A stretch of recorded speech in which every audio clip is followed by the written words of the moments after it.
Bonjour à toutes et à tous et bienvenue si vous nous rejoignez sur le plateau de TV Vendée. J'espère que tout se passe bien pour vous. En tout cas, moi je suis ravi de vous retrouver en ce mardi 17 octobre, deuxième jour de la semaine. Nous sommes ensemble tous les jours du lundi au vendredi de 7h jusqu'à 9h. Le point sur ce qui nous attend durant ces 2 heures. 1 minute de silence observé dans les établissements scolaires du département. Hommage double pour le triste anniversaire de l'assassinat de Samuel Paty il y a 3 ans et celui de Dominique Bernard vendredi à Arras, l'enseignant. L'opération innovante à l'Aiguillon, la presqu'île avec l'apparition de vélos cargo, mais aussi l'ouverture du Festival international du film à La Roche-sur-Yon hier soir. Film d'ouverture qui était celui d'Isabelle Brocard, Madame de Sévigné. À suivre dans quelques instants. En deuxième partie d'émission, le Plus Info, la chronique du jour, donc l'assaut du jour, la chronique assaut du jour, et l'extrait du jour. Et puis le jeu, nous vous donnons la possibilité de remporter votre lot qui vient de notre partenaire, la Maison de l'Océan, une bougie en cire et en cire végétale et parfum naturel d'ambre est à remporter. Et il faudra répondre correctement à la question avec un deuxième indice qui arrive. Restez bien avec nous. Avant de développer tout ça, on passe à la météo du jour. Ce matin, les nuages sont nombreux et épais sur l'ensemble du département. Pas ou peu de place sont laissées aux éclaircies. Quelques petites gouttes de pluie localisées pourraient même tomber près de la côte atlantique. Le mercure est en hausse, en revanche. Vous comptez en ce début de journée 15 degrés en moyenne sur les côtes, 16 pour le littoral. Cet après-midi, le temps devrait rester sec, mais toujours nuageux. Où que vous soyez, le mercure affichera pour les maxis en moyenne 22 degrés. On regarde la carte des marées après celle de la météo. Comme vous pouvez le voir, la pleine mer, c'était il y a un peu plus de 2 heures, à 6h30. Dans la soirée, pour la prochaine, à 18h45. La marée basse, c'est pour ce milieu de journée, midi 53, coefficient 82,78. Nous allons faire un tour vers la carte des marchés pour cette journée de mardi. Vous pouvez vous rendre aujourd'hui à Saint-Laurent-sur-Sèvre, Dompierre-sur-Yon ou encore la Bruffière. Un peu plus dans le sud, comme vous pouvez le voir, nous avons Talmont-Saint-Hilaire ou encore celui des Sables-d'Olonne. Nous sommes le mardi 17 octobre 2023 et le 17 octobre, nous souhaitons bonne fête aux Solines, Zélia ou encore à vous, les Sloanes. Journée mondiale du don d'organes et de la greffe. Il n'y aurait en moyenne qu'un organe disponible pour une demande 3 fois supérieure. Journée mondiale du refus de la misère également. Des anniversaires, Eminem qui souffle sa 51e bougie, Chloé Joannet, l'actrice à 26 ans également, et puis Kimi Räikkönen, pilote de Formule 1 à 44 ans. Le soleil se couchera à 19h17, c'est 2 minutes de moins par rapport à hier, 2 minutes de jour en moins. Allez, on passe au journal 100% local de la rédaction, c'est parti.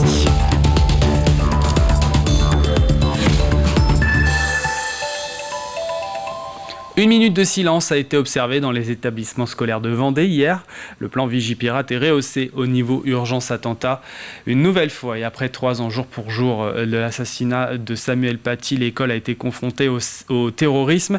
Un rassemblement a eu lieu hier soir devant la préfecture de la Vendée à La Roche-sur-Yon pour rendre hommage donc à ce professeur d'histoire et aussi également pour commémorer Dominique Bernard, le professeur de français qui a été tué dans l'attentat du lycée d'Arras vendredi dernier. L'association Les Amis de Samuel Paty 85 lutte pour la laïcité. On veut défendre les valeurs de la laïcité, on veut défendre la liberté d'expression, on veut défendre la liberté des enseignants de travailler correctement dans leurs établissements scolaires. Samuel Paty était un professeur, mais ça peut être aussi un professeur des écoles, ça peut toucher n'importe qui est en contact avec les enfants. Et puis, on veut aussi rendre compte des ressources républicaines qu'il y a sur notre territoire, toujours dans le sens de la défense de la laïcité. La formation gourmande a été créée en mars 2022. Cette entreprise a une double activité, celle de former les personnes au métier de la restauration et la seconde est un restaurant d'application qui permet aux apprenants de se mettre en situation tous les midis. Ce centre de formation a la particularité d'accueillir tous les publics allant des personnes en reconversion professionnelle aux personnes en situation de handicap. Une véritable aventure humaine pour ce centre inclusif qui a été récompensé par 2 fois cette année. Reportage qui nous est proposé par Cyril Guillet. Donc maintenant vous avez les tables, le rang 1 et vous avez les tables 2 et 3 qui sont réservées. D'ici quelques minutes, les premiers clients vont pousser la porte de ce restaurant. En salle comme en cuisine, tout le personnel s'affaire pour les derniers préparatifs. Mais ici, il y a une particularité, c'est que les serveurs et les cuisiniers sont des apprenants. Un lieu de formation qui se veut ouvert à tous. On a des personnes en situation de handicap qui viennent à temps partiel pour suivre la formation et qui passeront l'examen quand elles seront prêtes à passer l'examen. On a des personnes en reconversion qui nous sont envoyées par Pôle emploi. Et puis on a des jeunes apprentis aussi au CFA, puisque la formation gourmande est aussi un CFA. Donc on a aussi des jeunes apprentis qui sont en alternance. En ce moment, la structure accueille 12 apprenants. Et à l'heure où le monde de la restauration a du mal à recruter, ici, Audrey Allan a souhaité donner toute leur chance aux personnes atteintes de handicap. On fait le pari qu'en formant des personnes en situation de handicap qui n'étaient actuellement pas sur le marché du travail, on va trouver des solutions donc pour les personnes en situation de handicap qui vont se retrouver en formation puis en entreprise, et pour des restaurateurs qui ont peine à recruter du personnel. En attendant, service après service, tout le monde trouve ses marques. On apprend à connaître les vins, les fromages, savoir les cocktails aussi, et aussi comment bien dresser les tables. Ce qui me plaît énormément dans cette formation, c'est le côté pratique ainsi que le côté théorique qui sont reliés. À l'issue de ces formations, la structure propose des titres professionnels reconnus par le ministère de l'Emploi. Des équivalences au CAP et au BEP, mais sans les domaines généraux. Une aventure humaine qui a déjà été récompensée par 2 fois cette année. C'est le réseau Initiative France qui nous avait aidé du coup à nous lancer. Donc nous avons reçu le premier prix territorial au niveau régional. Et donc plus récemment, Adesia, qui est notre cabinet expertise, nous a invités à participer au trophée Adesia. Et nous avons reçu le 2e prix. Pour nous, c'est une reconnaissance cette fois-ci du secteur privé. Ce restaurant d'application est ouvert à tous. Ces apprenants seront heureux de vous accueillir tous les midis, du lundi au vendredi. À l'occasion de la Journée nationale du temps partagé, Partagéo a ouvert ses portes. Ce groupement d'employeurs qui fonctionne depuis 25 ans déjà sur un mode associatif. Il emploie des salariés qu'il met à disposition des entreprises 1 à plusieurs journées par semaine, voire par mois. Et c'est déjà une centaine de personnes qui ont trouvé du travail par le biais de cette association. Tout type d'emplois sont proposés dans plusieurs secteurs d'activité à Challans et Saint-Jean-de-Mont. Industrie, logistique et tertiaire par ailleurs. Partagéo compte une 60aine d'entreprises adhérentes pour une 20aine de salariés. C'est quelque chose qui est assez peu connu, et c'est vrai qu'on en parlait tout à l'heure, on nous associe souvent aux agences d'intérim, alors qu'en fait il y a assez peu de points communs. Avoir 2, 3, 4 entreprises dans la semaine, ça demande évidemment une organisation. C'est aussi des choses qu'on sait valoriser. En moyenne, un salarié qui va être à temps partagé va être payé 10% plus cher qu'une personne qui aurait le même poste dans une seule entreprise. Au lieu d'acquérir de l'expérience dans une société, ils vont acquérir une expérience dans de multiples sociétés. Donc c'est également intéressant pour eux. Et puis une variété aussi, parce que on le sait bien, sur un même poste, mais dans des entreprises différentes, le travail ne va pas être identique. Une opération innovante du côté de l'Aiguillon, la Presqu'île. La commune s'engage en faveur du développement durable et de la mobilité douce. Elle propose aux familles d'essayer gratuitement les vélos cargo à assistance électrique pendant une semaine. L'occasion pour les parents d'amener leurs enfants à l'école autrement. Un concept nouveau doté d'une assistance électrique pour que tout le monde puisse faire du vélo à son niveau. Une volonté de montrer que la commune est sportive, active, mais aussi expliquer que c'est fait dans le cadre de la préservation de l'environnement. Explication du maire de l'Aiguillon, la Presqu'île.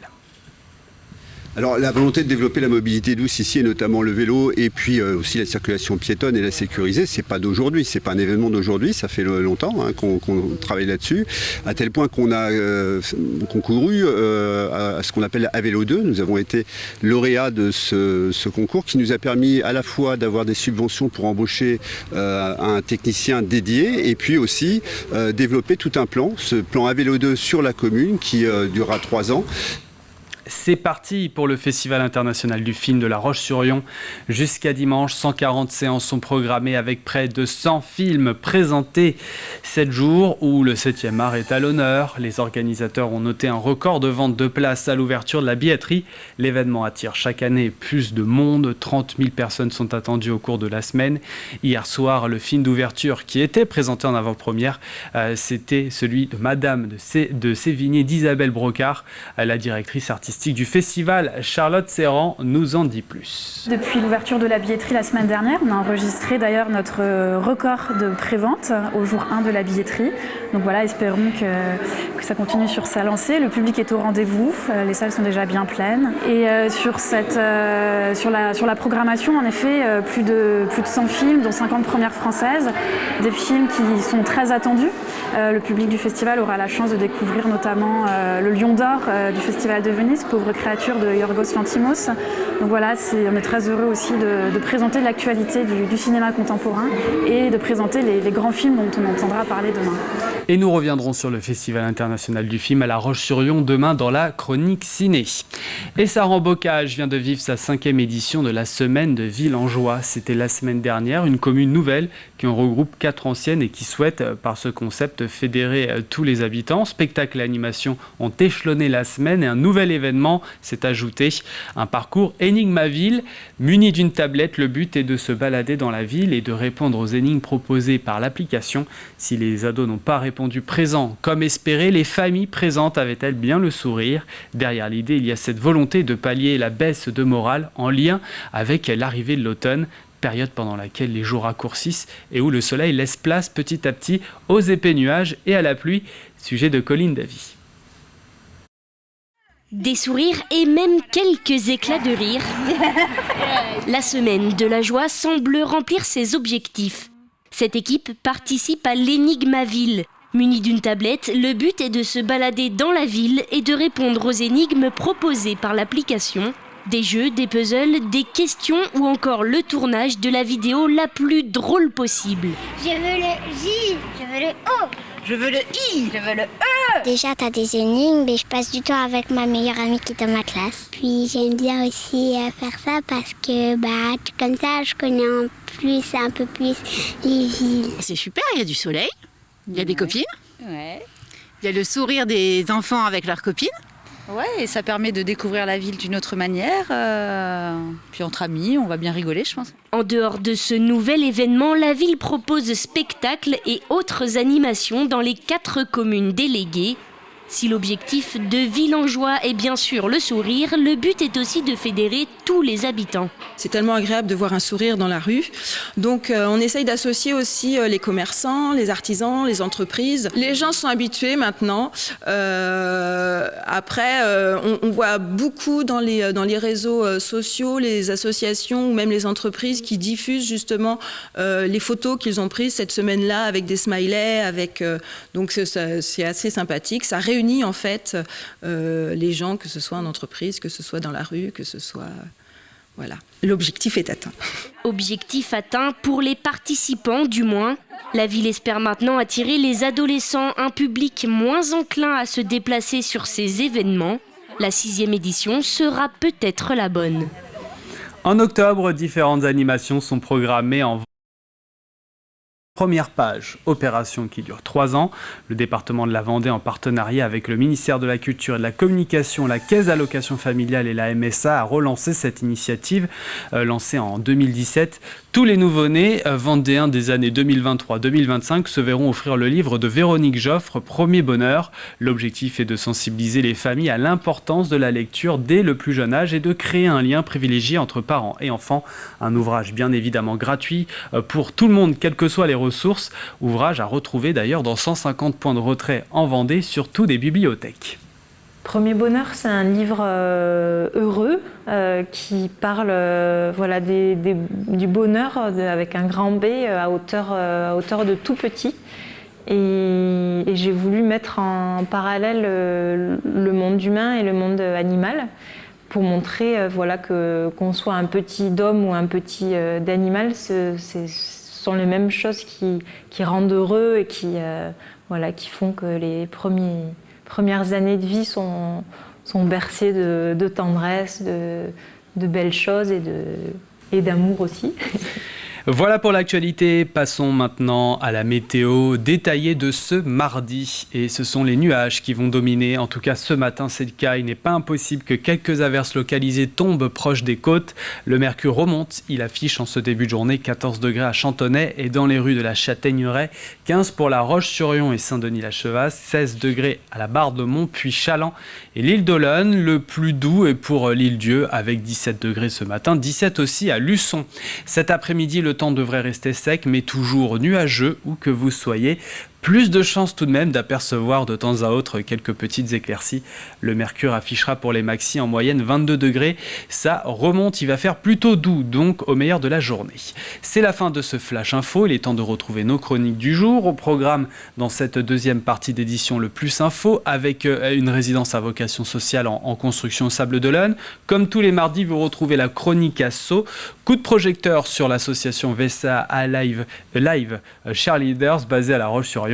L'extrait du jour, nous allons voir un passage du nouveau numéro des Backstage à retrouver après la matinale. Et puis, nous nous quitterons avec le jeu. Une bougie en cire végétale et parfum naturel d'Ambretta est gagnée avec notre partenaire cette semaine, la Maison de l'Océan. Allez, tout de suite le Plus Info.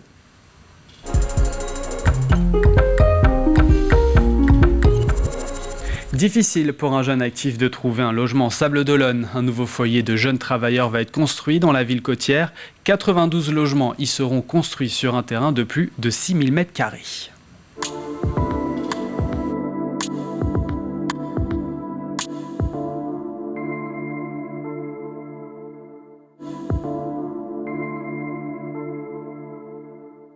C'est en fait la capacité que nous allons pouvoir proposer à 92 personnes de pouvoir être, vous le voyez, au cœur même des Sables d'Olonne, dans une situation résidentielle, mais pour autant avoir effectivement donc des personnes qui ont un statut soit de jeunes apprentis, soit en formation professionnelle, 92 logements, donc 79 logements qui sont particulièrement donc pour ces personnes-là. Accueillir évidemment des personnes aussi qui sont des familles monoparentales, notamment des femmes seules. L'idée même de ces résidences, c'est de pouvoir effectivement être hébergés, notamment des jeunes qui sont en situation de formation professionnelle ou bien, on sait ici, les Sables d'Olonne, les nombres de personnes qui font par exemple des saisons et qui ont la difficulté de pouvoir se loger pendant ces temps de saison, eh bien répondront à ces jeunes-là. C'est pas un logement qu'on loue à l'année. L'idée même, c'est de se dire qu'elle est là pour pouvoir faire face, un temps donné, pour pouvoir, à l'image de ce qui se passe déjà dans d'autres territoires, comme Montaigu, comme Chantonnay, eh bien permettre donc à ce qu'il puisse y avoir un temps donné, mais en tout cas ne pas avoir un logement avec un bail comme on peut l'avoir dans toute résidence. On est entre la majeure partie, 79 sur 92, sont des T1 et je crois me souvenir que c'est autour de 430 €. Il doit y avoir quelques T3, je pense qu'il y a 3 T3 de mémoire. Et là, on est autour de un peu plus de 500 €. Pour les Sables d'Olonne, je pense que c'est effectivement une offre, et ça peut être retenu par Yannick Moreau, assez appréciable. Il fallait que ce soit quelque chose qui soit résidentiel, évidemment structurant, mais pas stigmatisant. Le cahier des charges de vente d'habitat vis-à-vis donc de l'architecte, c'était de se dire que il va y avoir une qualité environnementale qui sera quand même très agréable. Elle suit une ligne écologique par rapport à tout ce qui a pu vous être évoqué par rapport aux aménagements paysagers, mais elle le suit aussi à travers la volonté qui a été celle de travailler notamment avec le CIDEV et à travers une ombrière de panneaux photovoltaïques qui permettra d'avoir effectivement et de respecter cette volonté environnementale que se fixe Vend'Habitat. Ce qu'on nous dit, c'est qu'effectivement, il va falloir se rapprocher d'Agropolis et c'est environ 6 mois avant.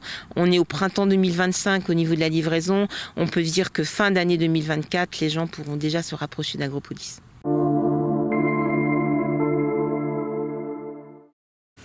La première pierre y a été posée il y a quelques jours. Ça, c'est pour le plus de l'info. Dans la chronique asso de ce mardi, nous prenons la direction de la ville préfecture du département.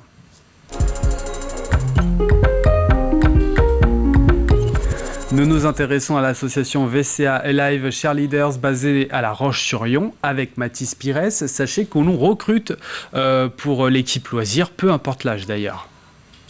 Bonjour à tous les Vendéens et Vendéennes en quête d'un nouveau challenge sportif. Je me trouve aux côtés de Manon et Éléonore du club des cheerleaders de La Roche-sur-Yon. Bonjour Manon et Éléonore, est-ce que tu peux m'expliquer Manon en quoi consiste ton club ?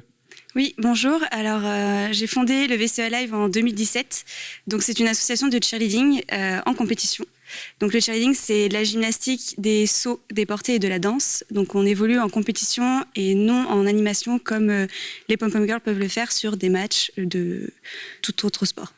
Pour les licenciés qui sont dans votre club, ils font quoi en fait ? Quelles sont les activités des licenciés dans votre club ? Alors, on va avoir plusieurs parties. La partie loisirs qui, eux, vont promouvoir notre sport en faisant plusieurs animations, que ce soit des matchs, par exemple, mais en montrant surtout les portées, pas forcément avec les pompons. Montrer ce qu'est le cheerleading sans forcément avoir des pompons. Montrer les portées, le tumbling, donc toute la partie acrobatique. Et la partie compétition, où on va pouvoir représenter la France sur, par exemple, des compétitions en France ou internationales, comme on a l'Open de Lyon en France, qui permet d'avoir plusieurs équipes de partout dans le monde, et une compétition en Espagne, à Barcelone. Et donc actuellement, vous recherchez des licenciés ? Tout à fait. Donc, on recherche des licenciés de 5 à 35 ans pour de la compétition ou du loisir. Pour le moment, l'équipe loisir est ouverte toute l'année, donc pour venir essayer. Les équipes compétition sont pour le moment clôturées. En revanche, il y aura des stages là pendant les vacances d'octobre pour vraiment les dernières minutes de ceux qui veulent quand même rentrer en compétition. Et voilà, donc si vous voulez faire partie des cheerleaders de La Roche-sur-Yon, ça se passe juste en bas de votre écran. Je vous mettrai un lien pour y accéder. La chronique asso, c'est terminé. On se voit la semaine prochaine. Merci Manon et Éléonore. Merci. Merci.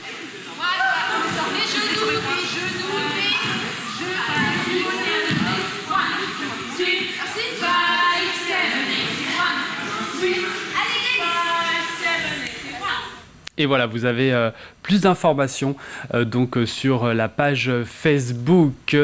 Avant de passer au jeu de la semaine, place à l'extrait du jour pour vous.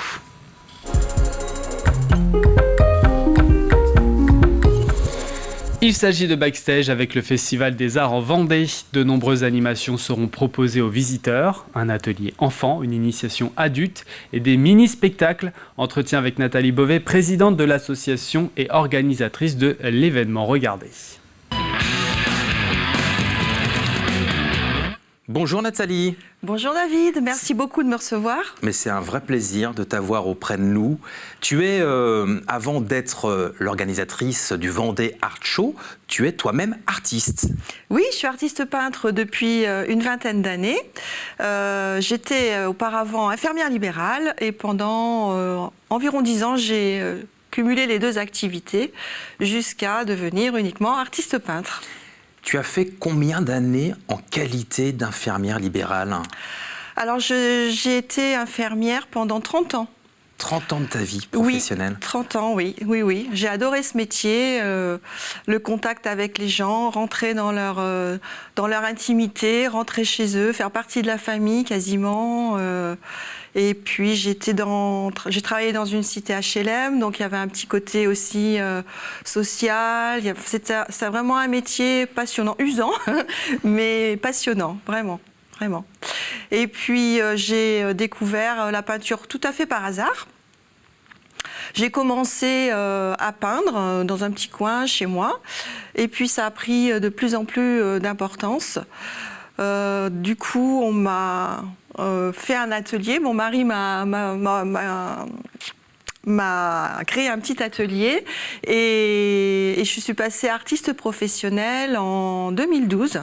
Tu n'as pas souhaité, dès le début, dès que tu as senti que la peinture t'attirait, arrêter ton métier d'infirmière et te concentrer pleinement sur ce métier d'artiste ? Alors oui, j'ai arrêté d'être infirmière à 50 ans. En fait, c'est sur la demande de mon mari, parce que mon métier était très très prenant, et un jour il m'a dit mais si t'arrêtais un petit peu maintenant qu'on en profite.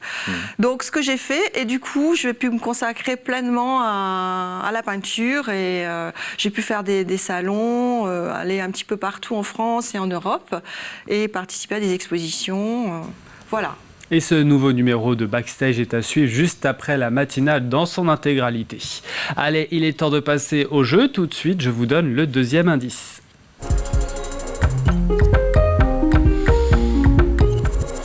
avec à la clé une bougie en cire végétale et parfum naturel d'ambre. Le pot est en poterie verte de Tamgrout, aspect brut et irrégulier. C'est offert avec notre partenaire cette semaine, la Maison de l'Océan, qui est basée au Sable d'Olonne.